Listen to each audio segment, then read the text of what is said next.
Michael, c'est le pasteur Colette qui va venir nous apporter la parole. Merci pour vos applaudissements.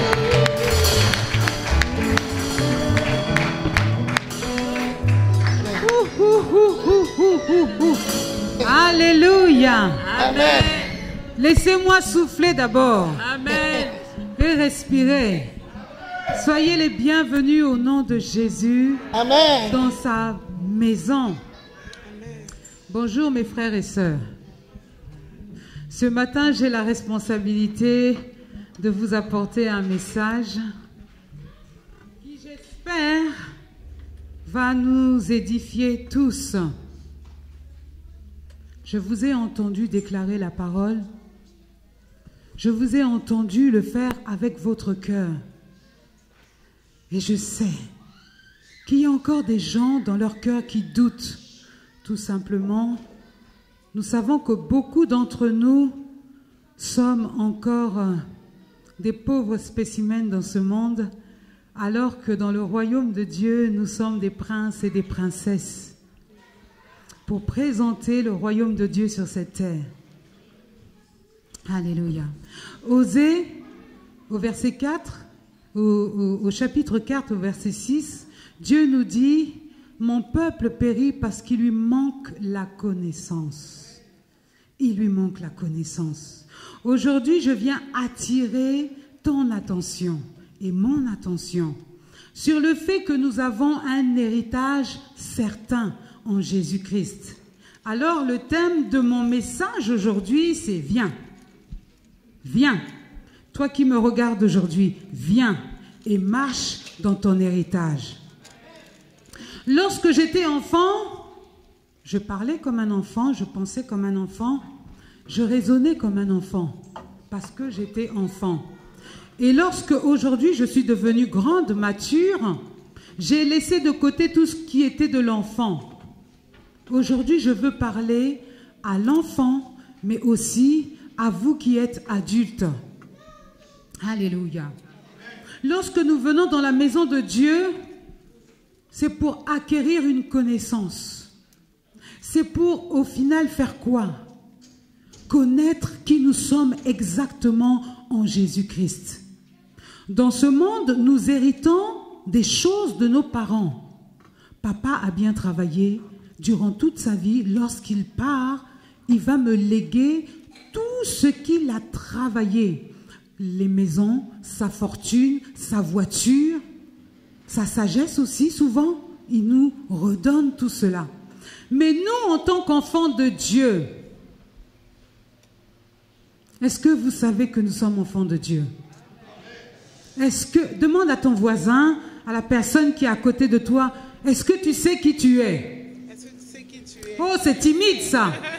Est-ce que tu sais qui tu es? Est-ce que tu sais qui tu es? Alors je vais vous dire qui nous sommes. Alléluia. Nous sommes, je suis moi Colette, une femme, j'ai un esprit et à l'intérieur de moi j'habite dans un corps. Colette, esprit qui habite dans un corps, et j'ai une âme qui chaque fois me dit quoi faire, me donne un petit peu à pleurer quand j'ai envie de pleurer, à sourire quand j'ai envie de sourire, à parler quand j'ai envie de parler.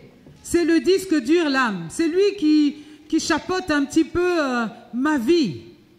Et en tant qu'enfant de Dieu, nous avons hérité de Jésus-Christ. Vous savez, au commencement, il y avait le jardin d'Éden. Dieu avait mis Adam et Ève. Il a commencé par Adam et Ève. Adam et Ève ont péché. Ils ont été séparés de l'amour de Dieu, de la présence de Dieu. Pourquoi? Parce qu'ils ont désobéi à une recommandation que Dieu avait faite. Le monde entier a sombré après la désobéissance d'Adam et Ève.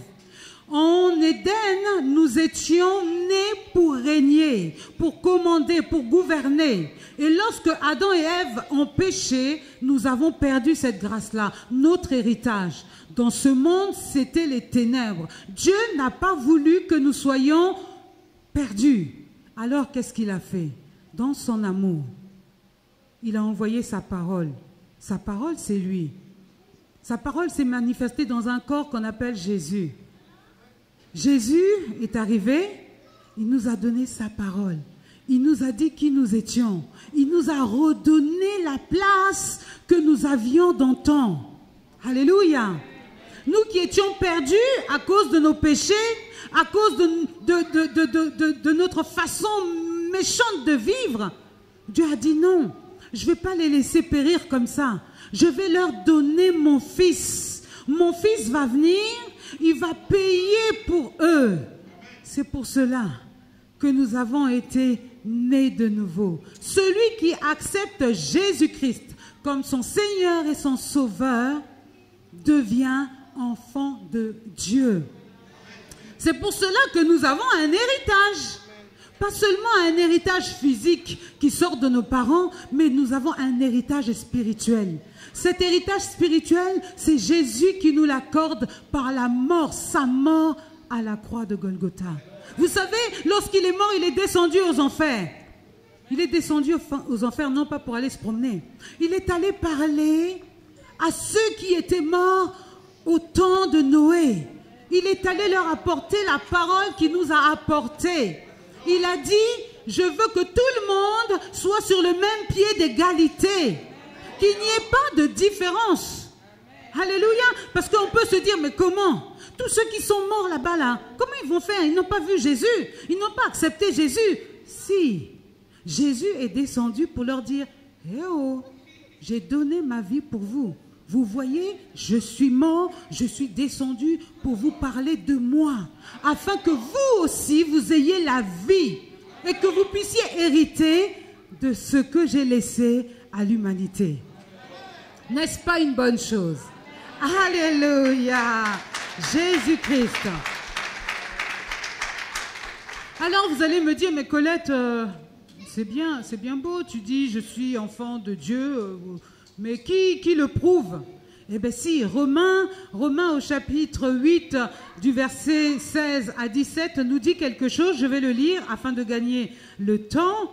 L'Esprit lui-même, quel esprit? De quel esprit on parle? De l'Esprit de Dieu. L'Esprit lui-même, parce que vous savez que Dieu est Esprit. Alléluia. Dieu n'est pas un homme comme nous. On ne voit pas Dieu. On ne voit même pas son Esprit. Mais son Esprit est au milieu de nous et il règne. L'Esprit de Dieu, l'Esprit lui-même rend témoignage à notre esprit que nous sommes enfants de Dieu. Or, si nous sommes enfants, nous sommes alors héritiers. Nous héritons de qui? Nous héritons de Dieu, mais nous héritons aussi de notre Seigneur Jésus qui est mort sur la croix de Golgotha. Alléluia. Et si nous souffrons avec lui, alors nous serons glorifiés avec lui. Alléluia. Nous sommes donc héritiers de Jésus-Christ de Nazareth. Nous sommes héritiers de Dieu et co-héritiers de Jésus-Christ de Nazareth. Vous allez me dire, Colette, Pasteur Colette, Pasteur Colette, mais qu'avons-nous donc hérité? Tu nous parles d'héritage. Moi, je sais que j'ai un héritage. Hein. J'ai reçu de ma grand-mère une grosse fortune. C'est pour ça que j'ai construit des maisons à gauche, des maisons à droite. Mais en Christ, qu'est-ce que j'ai hérité? Mes amis, lorsque Christ est venu, il nous a rachetés. Il t'a donné le salut. Tu es sauvé. Lorsque Christ est descendu, il a fait un transfert. Il a payé de sa vie pour que toi, ta vie qui était perdue, soit rachetée.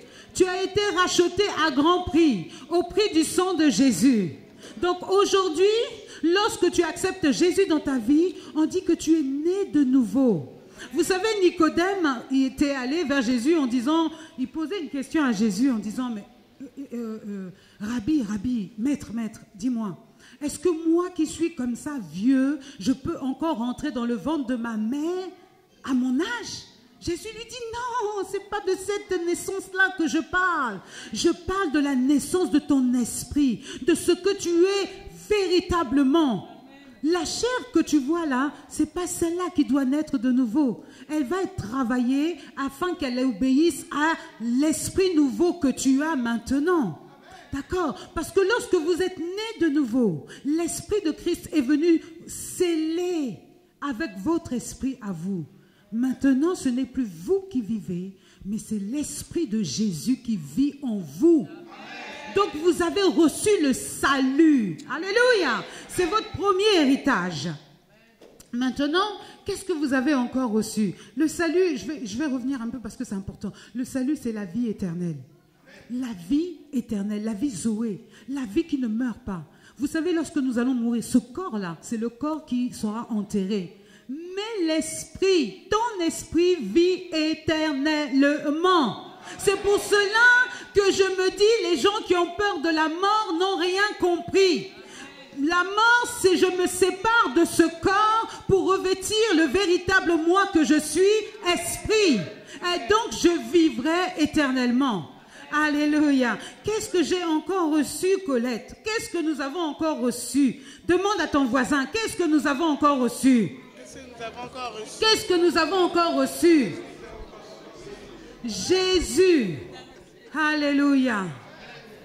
Il nous a retirés du pouvoir de Satan. Lorsque nous ne connaissions pas Dieu, nous étions dans ce monde livré à nous-mêmes. Le péché n'arrêtait pas de nous tracasser. On n'arrivait même pas à résister contre l'attirance, la convoitise de la chair, la convoitise des yeux, la séduction de ce monde. On était complètement submergés par tous ces désirs-là. Et lorsque Jésus est arrivé, il nous a retirés. Il a dit, Pasteur Colette, hé Seigneur, il a dit, oh ma fille Colette, viens, je te prends là maintenant. Je te place à côté de moi, dans les lieux célestes. Tu es placé dans le lieu céleste avec ton Dieu. N'est-ce pas une bonne chose? Le péché n'a plus de pouvoir sur toi. Ça veut dire que si tu es positionné dans les lieux célestes là-haut, qu'est-ce que ça veut dire? La terre est en bas. Ton pied est où? Ton pied est sur Satan. Et sur toute l'emprise du diable. Et sur tous les démons. N'est-ce pas une bonne chose, mes bien-aimés? Alléluia. Je crois que vous ne comprenez pas. Je ne sais pas. Parce que moi, si je savais que j'avais mon pied sur le monde et sur Satan, j'aurais crié, j'aurais dit, oh, alléluia. Qu'est-ce que Dieu, qu'est-ce que Jésus, qu'est-ce que notre cher Jésus nous a encore laissé? Alléluia, Dieu de gloire. Le péché n'a plus de pouvoir sur nous.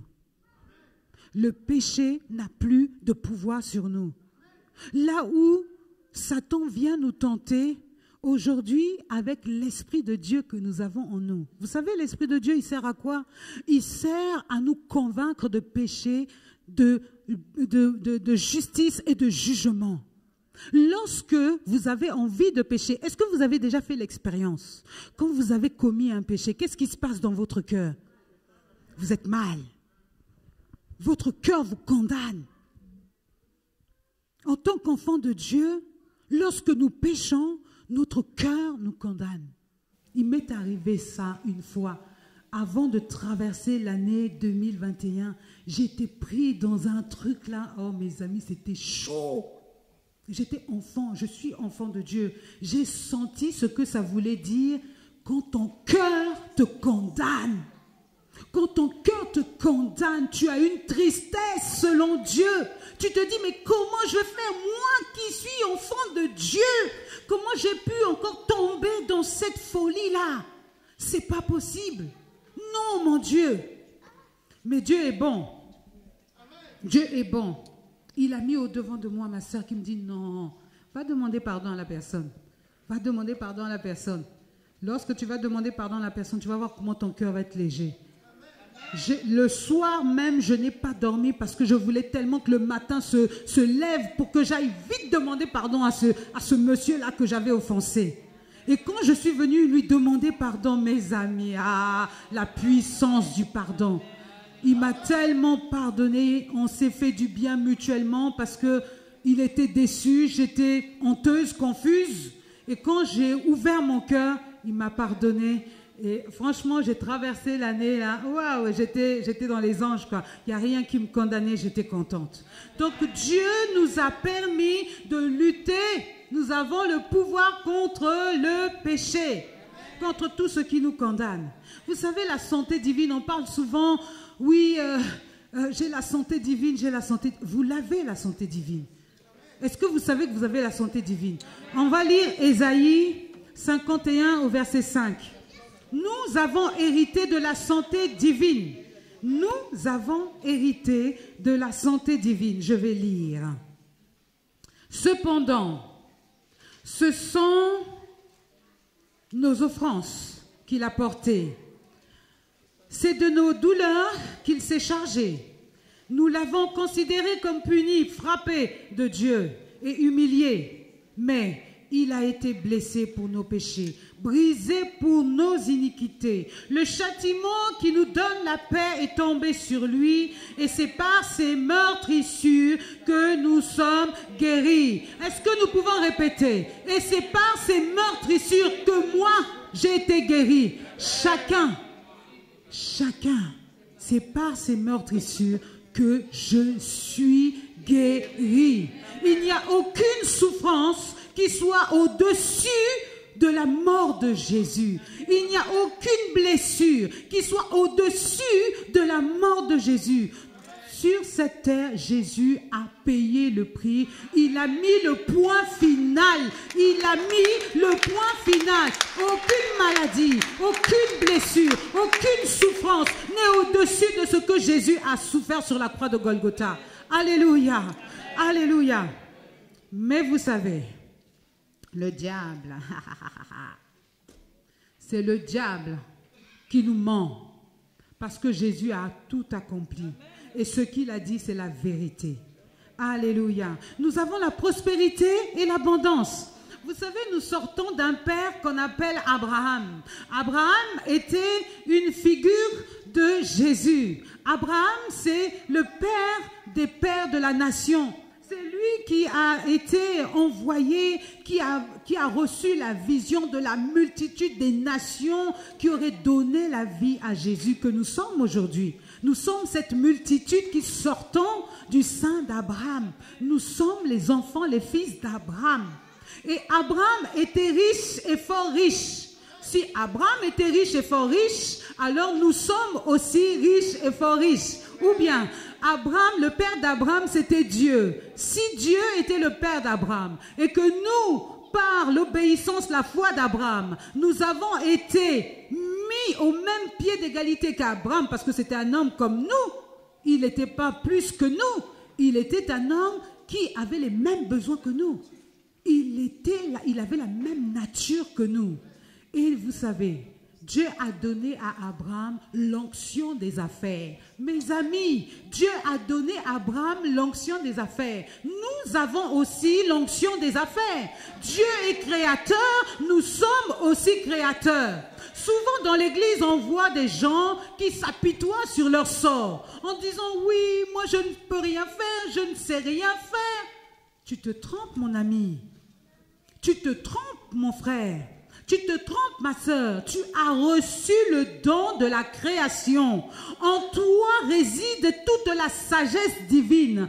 En toi résident toutes les inventions que Dieu t'a déjà montrées, que tu n'es pas capable de faire sortir, parce que lorsque tu veux commencer à faire quelque chose, tu t'interroges. Tu te dis, je regarde d'abord mon porte-monnaie. Est-ce que dans mon porte-monnaie, j'ai assez pour déjà écrire une lettre, envoyer une lettre, recommander pour demander quelque chose? Tu doutes. C'est pour cela que tu ne prends pas d'initiative. Il nous faut prendre des initiatives parce que Dieu est créateur. Nous avons reçu la création qui est de Dieu.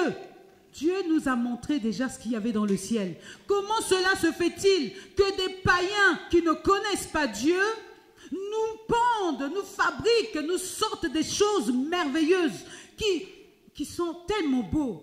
La beauté vient de Dieu, mes amis. Ça veut dire qu'ils ont la vision du ciel. Et comme eux, ils ne sont pas attachés à l'enfermement de pensée, de savoir, du doute. Est-ce que je peux le faire? Est-ce que je peux le faire? Est-ce que je peux le faire? Eux, ils y vont. Les païens, ils vont. Ils ne réfléchissent pas comme nous on réfléchit. Oh Seigneur, donne-moi, donne. Dieu t'a déjà donné la capacité de le faire. Alors fais-le. Arrête de trop penser, fais-le. Alléluia. Oh Jésus-Christ de Nazareth. Alors, qu'est-ce qui nous empêche de marcher dans notre héritage? Quelles sont les choses qui nous empêchent de véritablement entrer dans notre héritage? Le manque de connaissance des promesses de Dieu. Dieu nous a fait des promesses. Il a dit, je t'ai béni à tous égards. Il faut le savoir. Si tu ne sais pas que Dieu t'a béni à tous égards, tu ne peux pas marcher dans ta bénédiction. Si tu ne sais pas que Dieu a dit, je t'ai donné la santé divine. Dès que tu as un bobo, je suis malade, tu ne pries pas. Tu dis pas, hé, maladie, tu es là où? Qu'est-ce que tu fais dans mon corps? Tu sors au nom de Jésus. Mon corps est le temple du Saint-Esprit. Tu n'as pas lieu de citer dans mon corps. Si tu ne sais pas que tu as le pouvoir de faire ce genre de choses, tu vas courir de médecin en médecin, d'hôpital en hôpital. Tu vas courir, voir les guérisseurs, voir les je sais pas quoi, voir. Alors que tu as reçu la santé divine. Alléluia. L'incrédulité, le manque de connaissance, le manque de foi. C'est ce qu'on disait tout à l'heure. Tu es créateur, mais tu manques de foi. Tu manques de foi. Vas-y, lève-toi. Lève-toi. Tu es capable. Dieu t'a donné la capacité. Ce n'est pas toi qui feras, mais c'est Dieu qui fera à travers toi. Parce que nous sommes partisans de la nature divine. Dieu se sert de nous pour faire. Dieu a besoin de nous pour faire. Si nous ne laissons pas à Dieu cette opportunité de nous utiliser, nous ne pourrons pas jouir de notre héritage. Nous ne rentrerons jamais. Nous serons comme les enfants d'Israël qui ont tourné 40 ans dans le désert. 40 ans à dire, ouais, celui-là, Moïse, Nous ne rentrerons pas. Mais si nous fixons nos yeux sur Jésus, alors là, Jésus va être connecté avec nous par le Saint-Esprit et il nous dira quel chemin suivre, à comment aller droit, sans jamais tourner à gauche, à droite. Alléluia. Amen. La jalousie des êtres humains, l'injustice. Parce que toi tu veux pas que ton frère y arrive aussi. Qu'est-ce que tu fais? Tu caches. Tu veux pas donner les secrets, tu caches. Tu caches. Tu ne veux pas que l'autre prospère avec toi. Tu caches. C'est pour cela que nous n'arrivons pas à saisir les gloires de Dieu. La passivité, la fainéantise dans l'exercice, dans le service de Dieu. Je suis au milieu de vous, mes amis. Ce que je suis en train de dire, je le vis moi-même. Je suis la première. S'il fallait mettre un coup de pied au derrière, ça serait moi d'abord. La fainéantise dans l'œuvre, dans le service de Dieu. Tous les dimanches, nous venons nous asseoir, nous écoutons. Le papa nous fait du bien. Papa nous fait du bien. Maman nous fait du bien. Les frères et sœurs nous font du bien. Et quand on sort après, plus rien. C'est comme si tout le bonus, toute la puissance qu'on a reçue s'arrête entre ces 4 murs-ci. Et après, quand on sort, on oublie. Non. Nous n'allons pas rentrer, nous n'allons pas saisir les grâces de Dieu de cette façon-là. Nous devons prendre, mais aussi être au service de Dieu. Travailler, se lever. Vous savez, Jésus revient bientôt. Il revient bientôt. On ne dit pas parce qu'il revient bientôt qu'il ne faut plus travailler. Non, mes amis. Au contraire, comme il revient bientôt, nous devons encore plus travailler pour lui. Plus aller prêcher l'évangile. Plus aller aider nos frères et sœurs. Plus aller relever des situations qu'on est capable de porter. Le Seigneur veut nous trouver à l'œuvre. Ce qu'il t'a donné, le talent qu'il t'a donné, si tu le caches, si tu ne le fructifies pas, ce que tu as reçu, il te sera récupéré. Il le donnera à quelqu'un d'autre qui a mieux travaillé que toi. Alléluia. Amen. Notre capacité, mes amis, vient de Dieu. Il n'y a rien que nous ne puissions faire sans lui. Il a besoin de nous pour agir. Nous sommes partisans de la nature divine. Il a besoin de nous. Nous sommes son corps, nous sommes sa bouche, nous sommes ses mains, nous sommes ses pieds. Là où lui, il dit, Jésus a dit, je m'en vais. Mais vous savez, je m'en vais. Mais les choses que moi j'ai faites sur la terre, vous en ferez encore de plus grandes. Pourquoi? Parce qu'on est plus nombreux. Amen. Imaginez toute la terre célébrant la gloire de Dieu, travaillant pour Dieu. Mais alors, le monde entier serait transformé. Le monde entier vivrait des choses incroyablement belles. Donc, Jésus a besoin de toi.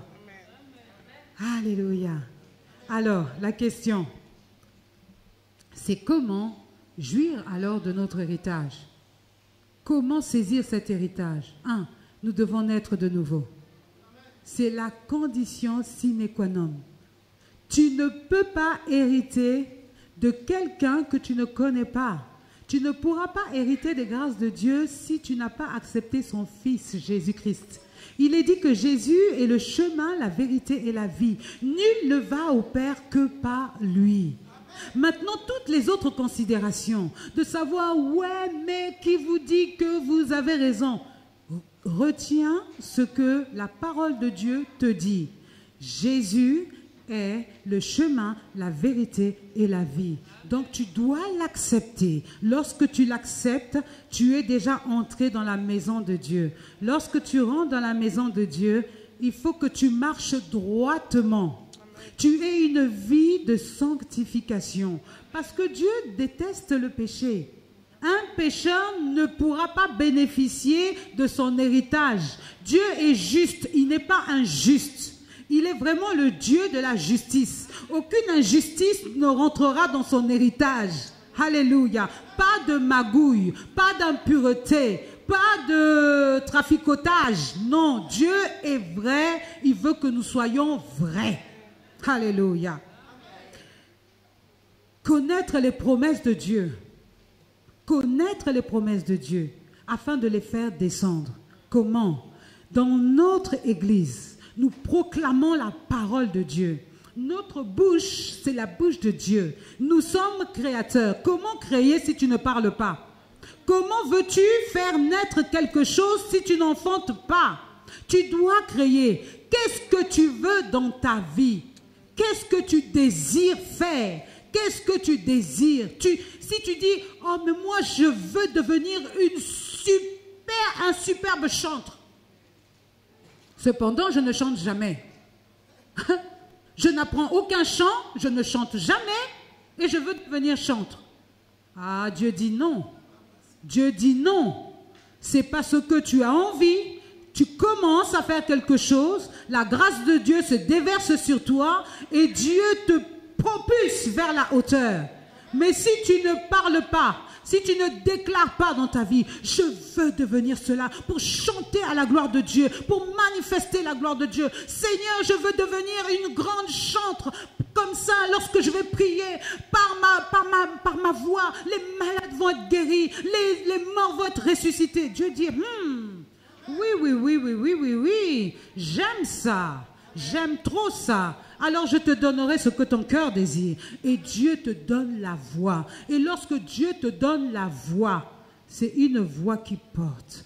Ta voix fait du bien, ta voix guérit, ta voix ressuscite, ta voix encourage. Voilà ce que Dieu attend de nous. Tu veux créer une entreprise, lève-toi. Ce n'est pas assis que tu vas la créer, mais c'est déjà prendre un papier, commencer à noter. Voilà, je fais ça comme ça, comme ça, comme ça. Seigneur, Seigneur, Seigneur, Seigneur. Oh, sois avec moi. C'est pendant que tu écris, tu pries en même temps. Alléluia. La prière plus la proclamation fait descendre les choses d'en haut vers la terre. Alléluia. Fais descendre les choses d'en haut vers la terre. Cherchez d'abord les choses d'en haut et toutes choses vous seront données par-dessus tout. Alléluia. Résistez au diable, a dit Jésus. Et résistez au diable et il fuira loin de vous. Lorsque le diable se présente, ne le caresse pas dans le sens du poil. Lorsque le diable arrive, tu le chasses. Oh non, mais c'est mon péché mignon. Le diable dit, bon, c'est ton péché mignon, on va voir ça. Nous devons résister au diable et le diable fuira loin de nous. D'accord? Alléluia. Gloire à Dieu. Nous devons avoir le Saint-Esprit comme allié dans notre affaire. Sans le Saint-Esprit, nous ne pouvons rien faire. Sans le Saint-Esprit, Satan va nous plaquer à terre. Nous avons besoin du Saint-Esprit pour entrer dans notre héritage. Nous avons besoin qu'il nous rappelle les choses que Jésus nous a laissées. Nous avons besoin qu'il nous console lorsque nous sommes dans la tristesse. Nous avons besoin de l'avoir comme allié dans notre vie. Alléluia. Par la prière et toujours la prière, nous devons être attachés au cep, à la source. Nous devons être connectés 24/24 à la source. Plus vous êtes connectés à la source, plus vous ne laissez pas le temps au malin de venir vous embrouiller le cerveau. Alléluia. Nous devons être connectés à la source. Et pour terminer, vous savez, j'ai parlé de l'héritage que nous devons vivre maintenant. Tout ce que j'ai dit là, nous devons le vivre maintenant et nous le vivons maintenant. Le salut, c'est pour maintenant. La santé divine, c'est pour maintenant. Ce n'est pas au ciel où, lorsque Jésus reviendra, que nous allons aller vivre la santé, rechercher la santé divine au ciel. Non, il n'y aura plus de maladie au ciel. Alléluia, ça sera la joie, ça sera la plénitude. Mais Jésus, Dieu nous a laissé le droit de gouverner. Il nous faut gouverner sur nous-mêmes d'abord, sur les désirs de notre chair, sur nos travers. Nous devons d'abord assujettir notre corps. Nous devons déjà assujettir notre corps. Les désirs là qui ne sont pas de Dieu, nous devons faire le tri, dire ça c'est de Dieu, ça c'est pas de Dieu, ça c'est de Dieu, ça c'est pas de Dieu. C'est la conversion, on appelle ça la conversion. Lorsque tu donnes ta vie à Jésus, tu viens avec tout un bagage de saleté. Et tout ce bagage de saleté doit sortir de toi lorsque tu es abreuvé par la parole de Dieu. La parole de Dieu vient nettoyer. La parole de Dieu, avec le Saint-Esprit, vient faire le nettoyage. Lorsque Dieu dit « je t'ai guéri », tu es guéri. Tu as attrapé ça au vol, tu as mis ça dans ton cœur et maintenant, tu ne marches pas comme quelqu'un qui n'est pas guéri. Tu marches comme quelqu'un qui est guéri. Quand bien même la douleur serait là, toi, tu sais que Dieu ne ment pas. Il n'est pas un homme pour mentir. Tu es guéri. Alléluia. Lorsque Dieu dit, tu es délivré. Le démon là, qui te tracassait là, tous les démons là, qui te tracassaient hier, Jésus les a chassés. Tu es maintenant maître de les écraser. Il a dit, femme, j'aime Dieu. Il a dit, femme, tu écraseras la tête du serpent. Même s'il te pique un peu. Il va te piquer un peu ou bien? Mais il a dit femme. Hey, il n'a pas dit homme. Hein? Oh, oh, oh. Hey, là, là, là, là. Il a dit femme. Il a dit femme. Tu écraseras la tête de Satan. Lorsque tu écrases la tête de Satan, tu écrases et les démons et les sorciers et tout ça là. Et quand tu es consciente de ça, mon ami, tu ne peux plus marcher comme ça. Tu ne peux plus. Tu marches avec audace, avec assurance.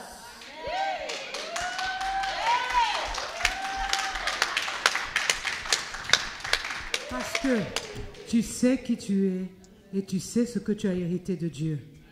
Amen. Applaudissons pour l'Éternel.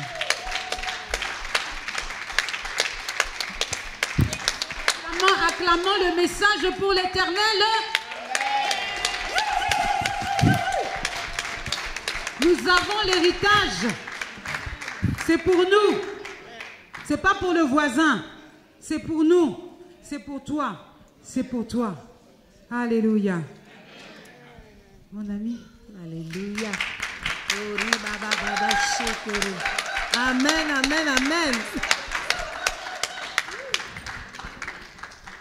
Merci, pasteur Colette, pour la parole du Seigneur, afin que nous entrions dans notre héritage. Amen. Nous allons prendre un temps de louange avec la chorale et puis ensuite nous passerons au témoignage. Alléluia. Il faut corriger ce qu'elle a dit. Hein? C'était un peu de la provocation. Alléluia. elle aime un peu provoquer. Mais en fait, la femme fait partie de l'église. La femme qui écrase la tête du serpent, c'est Genèse au chapitre 3, le verset 15. Et cette femme-là, c'est l'église. Et la femme fait partie intégrante de l'église. Elle aussi, elle a la capacité d'écraser la tête du serpent. C'est ce qu'elle voulait dire. Acclame le Seigneur, notre Dieu.